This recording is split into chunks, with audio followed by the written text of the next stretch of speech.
Hello all, welcome back to my YouTube channel Rajitha Neha blogs. Hi అండి, నా పేరు రజిత. నేను హైదరాబాద్లో ఉంటాను. నేను ఎప్పటి నుంచో యూట్యూబ్ స్టార్ట్ చేయాలనుకుంటున్నాను, కానీ మా బాబు చిన్నగా ఉండడం వల్ల నేను యూట్యూబ్ స్టార్ట్ చేయలేకపోయాను. ఇప్పుడు వాడు స్కూల్కి వెళ్తున్నాడు కాబట్టి ఇప్పుడు నేను యూట్యూబ్ స్టార్ట్ చేద్దాం అనుకుంటున్నాను. మంచి మంచి కంటెంట్లతోటి మీ ముందుకు వస్తాను. ప్లీజ్ నన్ను ఇలాగే ఆదరించండి.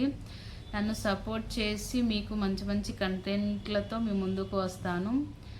అలాగే నా ఛానల్లో cooking blogs, travel blogs, family moments, నా daily life style blogs and మా కిడ్స్తో అప్పుడప్పుడు బ్లాగ్స్ చేపిస్తాను. నన్ను మంచిగా సపోర్ట్ చేసి మీరందరూ నన్ను ఇలాగే సపోర్ట్ చేసి ముందుకు తీసుకెళ్తారని అనుకుంటున్నాను. అలాగే నా వీడియో మీకు నచ్చినట్లయితే please like, share, comment, subscribe చేసుకోండి ఫ్రెండ్స్. ప్లీజ్ మీ అందరి ఆదరణ ఇలాగే ఉంటే నేను మంచి మంచి కంటెంట్లతో మీ ముందుకు వస్తాను. Please friends, subscribe. Okay, bye.